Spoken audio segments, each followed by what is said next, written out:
안녕하세요. 오늘은 주택과 토지를 보여드릴 건데 토지가 엄청 큽니다. 지금 보이는 요 입구에서부터 쭉 위에 저 산 정상 가까이까지가 전부 다 본 매물입니다. 토지가 합하면 8,653.5평이니까 엄청 큰 거죠. 그래서 세세히 정보를 말씀을 드리면 대지가 245.9평입니다. 계획관리지역이에요. 그리고 건축은 27.95평, 그러니까 28평으로 경량철골조로 2001년 12월 20일 날 준공이 났습니다. 그 다음에 임야가 대지하고 전하고 답이 한 필지 조그맣게 하나 붙어 있어요. 답까지 포함해서 두르고 있는 임야가 7,928평입니다. 그 다음에 전이 하나 있어요. 요 전은 304.6평입니다. 그 다음에 답이 하나 추가로 나중에 구입을 하셨다는데 답이 174.8평이에요. 대지는 계획관리지역이고 임야만 계획관리와 농림지역이 혼재되어 있습니다. 현재 배수로가 앞에 딱 되어 있는데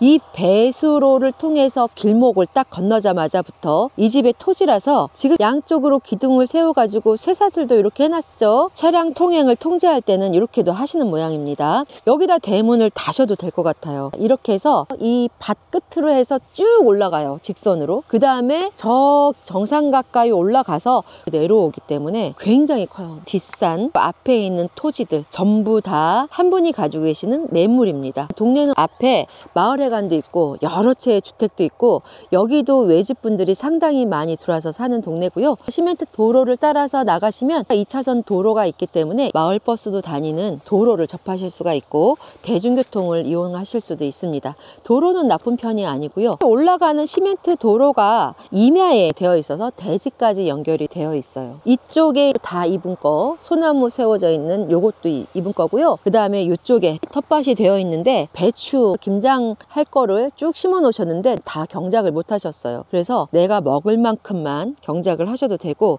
저 잔디 깔아놓은 임야가 있는데 거기에다가도 농사를 짓고 싶으면 지으셔도 되고요. 현재 여기 답이 한 필지 있는데 이 답 같은 경우에도 답처럼 보이지 않습니다. 텃밭으로 활용을 하셔도 되고 요번에 들깨를 심으셨었는지 들깨가 조금 있네요. 올라가면서 나무들이 식재되어 있는데 배나무가 한 7주 정도 있다는데 앞에만 5그루 정도 있고 봉투를 다 씌워놨어요. 매실나무가 100주 정도 된답니다. 그 다음에 감나무도 한 7개 정도 있다고 하니까 유실수가 상당히 많은 주택이에요. 조경수는 당연히 식재되어 있고요. 지금 답으로 되어 있는 게 요겁니다. 여기가 텃밭이에요. 텃밭에 사용하시는 고추말뚝이며 농기구를 보관할 수 있도록 간이로 조리식 패널로 만들어 놓으셨고 쪽파, 부추, 무, 배추, 김장 할 수 있는 만큼 심어 놓으셨죠. 저쪽에 뭐 가지며 이런 것도 잘 자라고 있고요. 지금 여기 밭이 304.6평이니까 여기에다도 집 한 채 들어갈 만 하겠죠. 계획관리 지역이기 때문에 건폐율 40%에 용적률 100%입니다. 약간 경사도가 있지만 가파르지 않아서 오르내리고 하는데 불편하시지 않을 것 같고요. 중간중간 배수로를 기가 막히게 해주셨어요. 이쪽도 전부 다 이분 임야입니다. 1000평이 넘는 땅을 개인 소유로 해서 집 주변으로 해서 다 가지고 있기는 쉽지 않거든요. 그런데 임야 비중이 크기 때문에 사실은 관리하는 것도 그렇게 힘들지는 않을 것 같아요.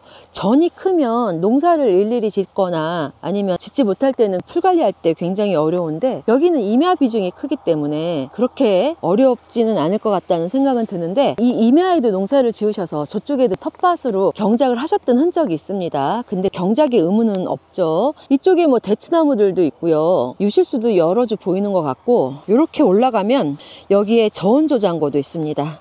이분들이 매실나무를 100주를 심으셨잖아요. 청을 만들어서 판매를 하시려고 하셨던 그런 창고가 있어요. 이 항아리가 이쪽에 있는 엑기스들이 한 10년 정도 됐답니다. 그래서 이쪽에 항아리에는 매실청이 담아있고 이쪽에 빈 항아리들이 있는데 이런 거 다 놓고 가신답니다. 항아리가 이거 하나에도 굉장히 비싸요. 아주 값이 많이 나가더라고요. 청이 담겨 있는 상태로 그냥 주신다고 합니다. 뒤쪽으로는 소나무 빽빽하게 되어 있고요. 저온저장고도 보여드릴게요. 액을 걸릴 수 있는 통도 있고 청을 담아놓은 페트병이거든요. 뭐 보관을 하면 되겠죠. 저온저장고 시설이 있을 때는 농사용 전기를 사용하실 수가 있기 때문에 전기요금도 사용을 하실 때 저렴하게 사용을 하실 수가 있고 이 집은 지금 지하수를 쓰고 있는데 지하수도 농사용 전기를 아마 사용을 하실 거예요. 농사 짓는 분들은 지하수를 파면서도 농사용 전기로 사용을 하기 때문에 전기요금 많이 안 나간다고 보시면 되겠습니다. 대본관 보이시죠? 이런 이런 감나무도 잔뜩 있어요. 8,000평 넘는 산을 제가 다 일일이 걸어 다니면서 보여드릴 수는 없어요. 대략적으로 보여드리겠습니다. 이런 소나무도 수영이 굉장히 이쁘고요. 올라가면서 쭉 매실나무들이 있습니다. 사장님이 산을 한 바퀴 돌 수 있도록 풀을 깎아서 등산로처럼 해놓으셨대요. 이 정도 경사도로 해서 쭉 올라가서 저 뒤에까지 더 올라가야 됩니다. 야, 제가 여기를 보면서 무슨 생각을 했냐면 염소 풀어서 켜놓으면 대박이겠다 이런 생각했어요. 일단 여기는 축사육 제한구역입니다. 민가하고 몇 미터 이상 떨어져야 되는 규제가 있어요. 길 건너에 민가가 있기 때문에 만약에 축산업을 전문적으로 하실 분들은 규제사항을 알아봐야 되겠지만 그 정도 아니고 내가 조금 살면서 그런 걸 좀 해보고 싶은 분들 계시죠. 염소 한 서너 마리, 닭 한 열댓 마리, 그거는 상관없으니까 임야를 잘 이용해 보시면 어떨까 싶습니다. 와, 이 나무 좀 보세요. 밤나무인데 대박이다. 와, 웅장한 거 진짜 모셔서 보셔야 돼요. 이런 나무들이 군데군데 있습니다. 여기 주변에 이런 나무들 있죠. 너무 근사합니다. 옆에도 하우스가 있고 저기 끝에는 경계 따라서 철책을 좀 세워놓으신 것 같습니다. 망으로 쐐기동 해가지고 세워놓으셨네요. 그러니까 이쪽 경계는 어느 정도 찾아놓으신 것도 같고 하우스 널찍하게 되어 있고요. 이쪽으로도 올라올 수 있고요. 대략적으로 임야는 보여드렸어요. 전체 임야를 다 보여드리지 못하는 점은 양해를 부탁드립니다. 보일러는 기름 보일러를 사용하시고 저온조장고 있고 지하수를 사용한다고 말씀드렸죠. 농사용 전기 있고 현재 여기는 뭐 차고 겸 창고 겸 지붕만 있기 때문에 차도 안에다 넣어 놓으실 수 있고 농기구 같은 것도 여기다 넣어 놓으실 수 있고 농사를 지어서 수확해서 여기서 하시면 되고 이렇게 컨테이너로 되어 있는 창고도 있고 동네를 한눈에 내려다 보일 수 있는 곳에 위치해 있고요. 앞마당에는 이런 작은 화초들 뭐 장미, 국화, 수국, 단풍나무, 소나무 이런 것들 있죠. 이쪽이 앞마당이라고 보시면 됩니다. 굉장히 프라이빗하고 아늑하고 보통은 전원생활 꿈꾸시는 분들이 배산임수 되어 있고 앞쪽으로 탁 트여 있고 딱 이 집이 그런 지형입니다. 안으로 들어가서 한번 보여드릴게요. 앞쪽으로 해서 유리로 해서 방풍실을 만들어 놓으셨어요. 베란다처럼 사용을 하시면 됩니다. 농기구도 수납을 하시고 현관도 좀 바람이 덜 타겠죠. 들어오니까 오른쪽으로 신발장이 있어요. 미닫이 중문으로 되어 있습니다. 안으로 들어가면 이 집은 방 2개 화장실 하나예요. 면적은 27.95니까 28평입니다. 28평에 방 2개 화장실 하나니까 공용 공간이 굉장히 넓은 것 같습니다. 여기가 거실 공간이에요. 문이 이렇게 되어 있어서 맞바람 치면 여름에 굉장히 시원하겠고 요즘 같은 계절에도 방충망 해놓고 문을 이렇게 열어놓으면 집이 환기는 굉장히 잘 될 것 같고요. 이쪽에도 거실창이 있죠. 이 집이 서북향이기 때문에 남동향으로 창문 있고 저쪽에도 창문 있죠. 남향, 동향, 뭐 서향 창문까지 쭉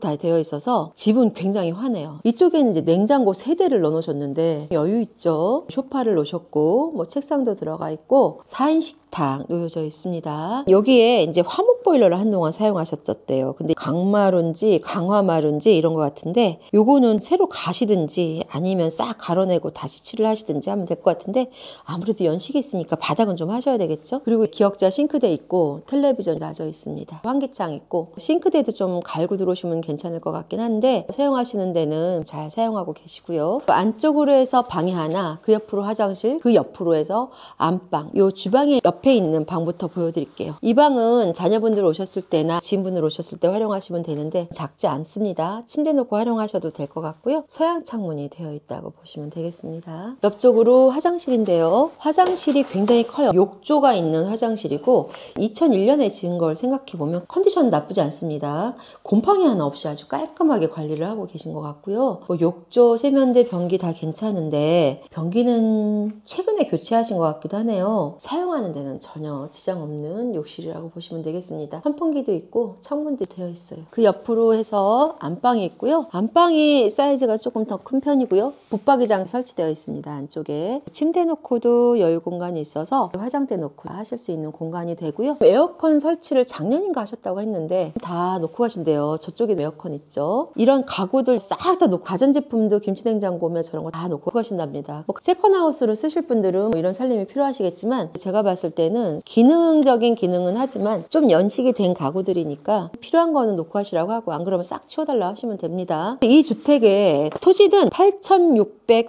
53.5평이라고 말씀드렸죠. 주택은 27.95평, 경량철 골조로 2001년 12월 20일 날 준공이 났고 대부분 다 계획관리 지역인데 임야만 계획관리하고 농림지역이 혼재되어 있습니다. 그리고 매매 가격은 5억이에요. 토지 가격 환산해 보시면 답이 나오시겠지만 주택이 조금 연식이 있지만 그래도 거주하시는데 불편하지 않을 그 정도 컨디션을 유지하고 있으면서 토지가 굉장히 큰 매물을 5억에 매매하신다고 해서 오늘 이 매물 보여드리려고 나왔고요. 시청해 주셔서 감사합니다. 좋아요, 구독 버튼 많이 부탁드리고요. 그리고 늘 건강하고 행복하세요. 감사합니다.